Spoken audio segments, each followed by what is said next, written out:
हाँ, तो चैप्टर चौथा चैप्टर है। चैप्टर के नाम का बा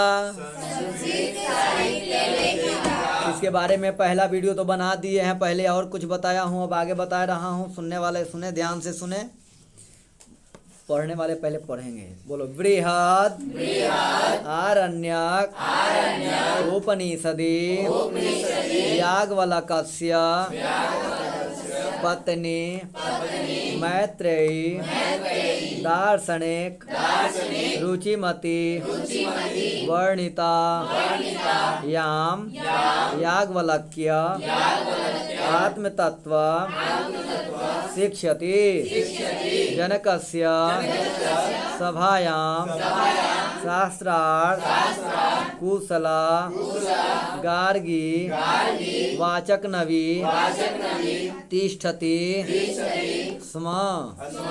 महाभारते अपि जीवन पर्यन्तं वेदांत अनुशीलन पराया सुलभाया वर्णनम लभ्यते। कथा है बृहद आरण्यक उपनिषद में। क्या बोले? एक उपनिषद का नाम है बृहद आरण्यक उपनिषद। क्या नाम है बुआ? नौवीं में पर एक श्लोक दो बार टाइप उसमें हुआ था क्या? क्या इस बुक में हो गया होगा? क्या दो बार है? एक बार हिंदी होगी। टावर छोड़ रहा है तुमको। अच्छा, तुम का चक्कर में उसका कहाँ ध्यान है? अपना ध्यान दो ना, कि तुम्हारा ध्यान कहाँ है। हाँ, तो कहता है कि बृहद आरण्यक उपनिषद में। क्या बोले? अच्छा, उपनिषद की संख्या कितनी है? लिखे कौन है? लेकिन कुछ लोग, कुछ बच्चे हमें बता रहे थे, जैसे मैं कहीं और भी पढ़ाता हूँ तो वहाँ के बच्चे बता रहे थे कि हमको मैम के जो सर बताया कि उपनिषद के रचनाकार और कोई है। तो मैं सभी लोगों के लिए बता रहा हूँ, देखो उपनिषद के रचनाकार और कोई है, क्योंकि ये उपनिषद जो है ऋषि मुनियों का विचार है। जो नौवीं वर्ग में आप पढ़ते हो तो उनका कहना सत्य है। लेकिन होता क्या है, जैसे संविधान के रचनाकार हम लोग क्या जानते हैं? बाबा भीमराव अम्बेडकर को जानते हैं। केवल वही थोड़ी है ना लिखे हैं, ऐसा थोड़ी होता है कि केवल वही लिखे हैं। लेकिन ये कह सकते हो कि उन सभी लोगों में बुद्धिजीवी ज़्यादा थे, पढ़े लिखे ज़्यादा थे।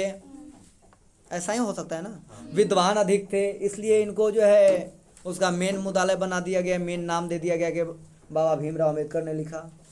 वैसे ही अनेक ऋषि मुनियों का विचार जो है प्रकट करता है उपनिषद। ऐसा नौवीं में हम लोग को पढ़ना है।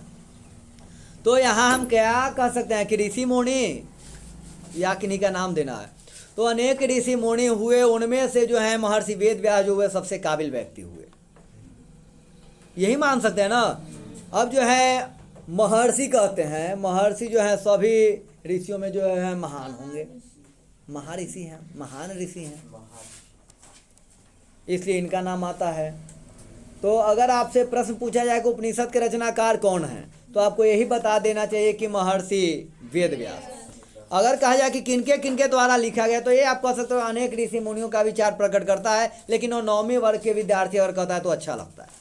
लेकिन 10वीं में आप अनेक ऋषि मुनि ना याद रखें, क्योंकि आपको परीक्षा में ऋषि मुनि लिखने को नहीं आने वाला है, लिखना है महर्षि वेद व्यास। बात समझ में आ गई? नहीं तो फिर अपना नाम ये कर लेना कि कौन कौन है। 108 उपनिषद है तो उसके जो है अनेक ऋषि मुनि होंगे।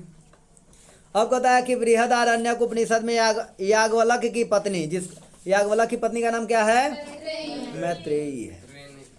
मैत्रेयी नहीं है, मैत्रेयी है। क्या है? दार्शनिक रूप में वर्णित की गई है, यानी कि दार्शनिक यानी दर्शन शास्त्र के विषय में जो है इसका वर्णन की गई है। जिनको याज्ञवल्क्य जी जो हैं अपनी पत्नी, उनकी पत्नी का नाम क्या है? मैत्रेयी, उसको जो है आत्म तत्व की शिक्षा देते हैं। आत्म तत्व की शिक्षा कौन देते हैं? तो याज्ञवल्क्य देते हैं। किसको देते हैं? तो अपनी वाईफाई को देते हैं। उनकी वाईफाई का नाम क्या है? मैत्री का ही याद करो, मैत्रेयी है। तो दूसरा कोई बोलता है तो तुम लोग काहे एक्शन में आ जाते हो? आप अपना देखो ना। मैथिली अच्छा, धन है प्रभु आपकी आत्मा। कल ही एक हमको मिला नास्तिक व्यक्ति मिला। नास्तिक किसको कहते हैं? हम बोले कि आप आस्तिक हैं, तो कह रहा कि हम नास्तिक हैं। कैसे? तो नास्तिक किसको कहते हैं? तो बोला कि ईश्वर को जो ना माने उसे नास्तिक कहते हैं। कल तुम्हारी माई बर का ईश्वर है। ए सुनो, मेरा प्रश्न ये था कि तुम्हारी माई ईश्वर है, मानते हो कि नहीं मानते हो? तो हाँ मानते हैं। तो ईश्वर को मानते हो, इसका मतलब है कि तुम आस्तिक हो। तो कह रहा है हाँ फंस गए सिया, कह रहा है कि हम फंस गए सी, फंस गया बेचारा। कह रहा है कि हाँ मैं भी आस्तिक हूँ। ईश्वर को मानते हैं तो ईश्वर को मानने वाला आस्तिक होता है। तो ईश्वर को तुम राम जी को ना मानोगे, हनुमान जी को नहीं मानोगे, मेरे शिव को नहीं मानोगे, मत मानो। अपनी माँ को तो मानोगे ना, क्योंकि जन्म देने वाले को ईश्वर ही कहते हैं। तुम्हारी माँ ही ईश्वर है। हाँ, किसी को भी टावर छोड़ा सकते हो ये सब बातें कह के। सलोनी क्यों बात कर रही है? और उसका नाम क्या है? पूजा। का मैया ऐसे कहती है कि मेरे को कान दर्द करता है, ये सब बोलता है लड़का की ओर से आवाज़ जाती है तो। और बक बक कर रही है तो उसमें आवाज़, कान में आवाज़ नहीं जा रही है, तो चुप्पे चापे रहिए और समझिए। नास्तिक किसे कहते हैं? तुम्ही से सवाल है भैया। ईश्वर को, ईश्वर को मानना हमने बताया, विश्वास करने की बात कहा। मानवे नहीं करे तो विश्वास करने की बात ही नहीं है। कैसे दोनों बातें एक ही हो गई? लोगों ने कहा कि मौसी जो है माँ का स्वरूप होती है, तो मौसी को कल से माँ कहना शुरू कर देंगे क्या? तो फिर अलग अलग है तो अलग अलग है।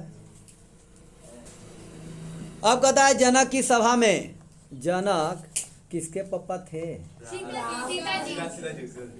का लइका? सीता जी के पापा का नाम का रहा?